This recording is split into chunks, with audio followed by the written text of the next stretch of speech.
Et c'est toujours un réel plaisir de vous retrouver dans cette édition en version française. Mesdames et messieurs, bonsoir. Tout de suite, nous allons passer aux détails de nos informations. À la une de cette édition, la politique, la rencontre entre le président de la Haute Autorité de Transition, Andry Rajoelina, et les émissaires de la Troïka de la SADC a duré près d'une heure et demie cet après-midi au Palais d'État d'Yavlou. L'équipe de la Troïka était dirigée par le vice-ministre de la Coopération et des Relations extérieures de l'Afrique du Sud. Ce responsable international a réaffirmé que la SADC respecte la souveraineté de la Grande Île et apporterait toute son aide à la Grande Île à la résolution de la crise politique actuelle. Reportage de Inka Zarakutmanansou et Nzara Randiatsu. La délégation de la SADC, dirigée par le vice-ministre de la Coopération internationale sud-africain, Marius Fransman, ainsi que les représentants des ministres des Affaires étrangères de la Tanzanie et de la Zambie, ont été les hôtes du président de la Haute Autorité de la Transition, Andry Rajoelina, cet après-midi au Palais d'État d'Yavlou. Le ministre des Affaires étrangères mauricien et non moins président en exercice de la Commission de l'Océan Indien a rehaussé de sa présence à cette cérémonie. Cette rencontre a duré près d'une heure et demie. Après cela, le président de la COI s'est entretenu en privé avec le président de la Haute Autorité de la Transition, un entretien qui a duré 20 minutes et qui a été réalisé à huis clos. Aucune information n'a été divulguée à l'issue de cet entretien, mais nul sans savoir que la discussion tournait autour de la feuille de route. Devant la presse malgache, les membres de la délégation ont tout de suite souligné qu'ils respectent au plus haut point la souveraineté de la Grande Île. Yesterday we had a good meeting with the Minister of Foreign Affairs. Hier, nous avons eu une bonne réunion avec le ministre des Affaires étrangères. We are having other meetings which obviously is still confidential. Nous aurons d'autres réunions qui sont encore confidentielles. We've just engaged the head of the state. Nous venons de parler au chef de l'État. And we can say that nous pouvons dire between the mediation team, entre l'équipe de médiation led by former President Chissano, menée par l'ancien président Joachim Chissano, the Troika of SADC, la Troïka de la SADC, as well as the summit, as indicated que le sommet tel que cela a été indiqué at Sandton and reiterated in Luanda, et réitéré à Luanda. We are saying that it's important that we now need to get a final resolution on the matter que nous of devons Madagascar. Arriver au dénouement de la crise à Madagascar. That we're also calling on you because we've picked up that the media are sending different messages. Nous vous lançons un appel parce que nous avons appris que les médias sont en train de diffuser différents messages. It doesn't help Cela the people of Madagascar if the media are giving wrong messages si out. le peuple reçoit des mauvais messages. We are here. Nous sommes ici. If you want to know what SADC Si Troika vous voulez is saying, savoir ce que la Troïka de la SADC dit, entendez-le de notre bouche. And therefore, SADC is respecting the sovereignty of the people and the state of Madagascar. La SADC respecte la souveraineté du peuple malgache. We know that it's only political coherence that will bring stability in this country. Nous savons que seule la cohérence politique peut apporter la stabilité dans ce pays.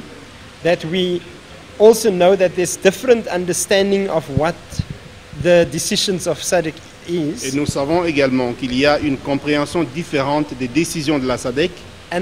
Après cet entretien avec la presse locale, ces responsables internationaux se sont déplacés pour Ivat pour un rendez-vous avec le docteur Thomas Salomao et le secrétaire exécutif de la SADC. Pour sa part, le numéro 1 de la transition s'est entretenu avec les 10 entités politiques qui venaient de réaliser une déclaration à l'hôtel Carlton à Nous hier avec les ministres membres de la cellule politique du gouvernement.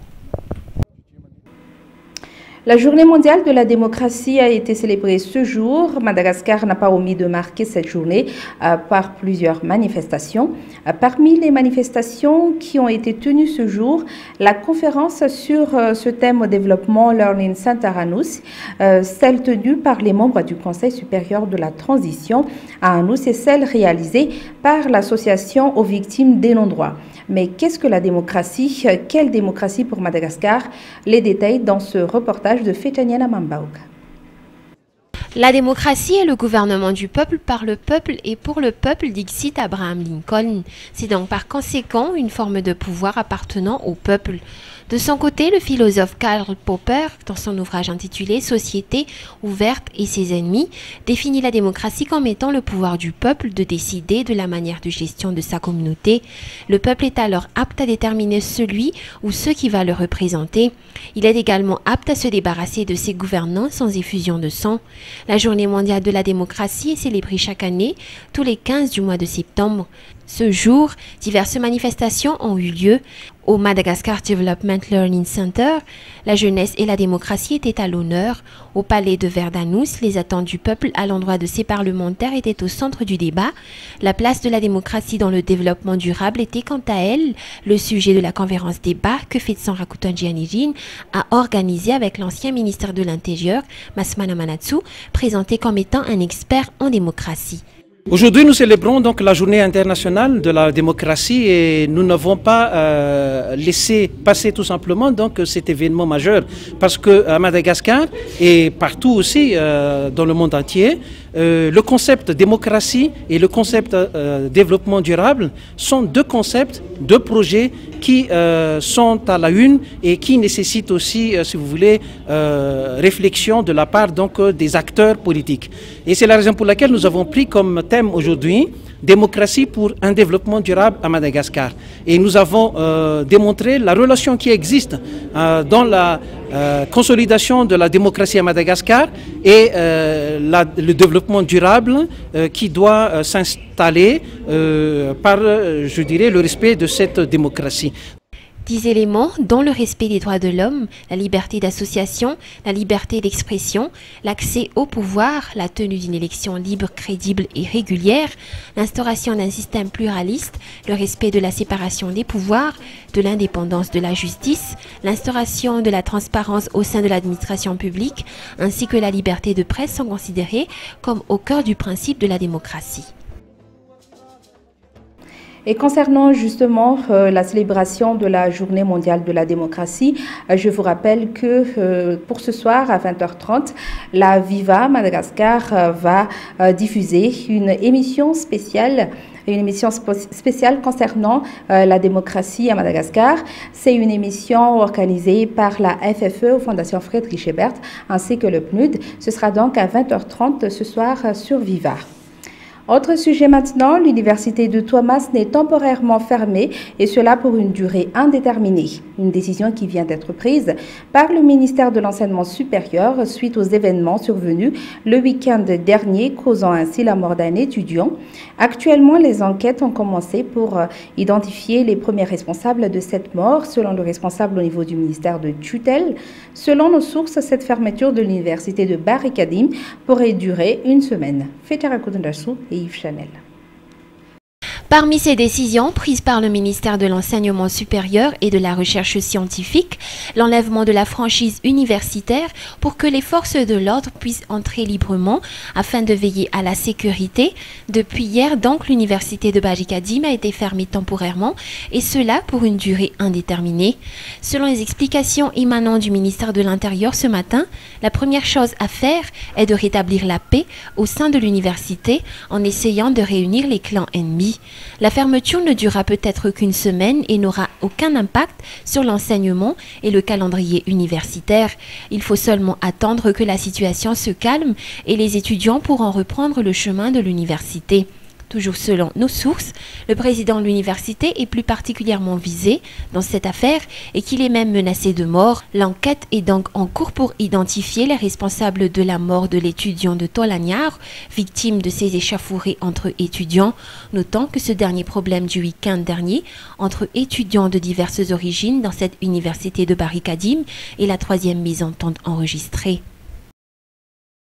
Page sociale maintenant, malgré le fait que le nombre de permis de construire délivrés s'accroît d'année en année, Antananarivo-Ville dispose encore de 360 hectares de terrain sur lequel on peut encore bâtir, ont souligné les responsables auprès de la direction du patrimoine et du développement urbain.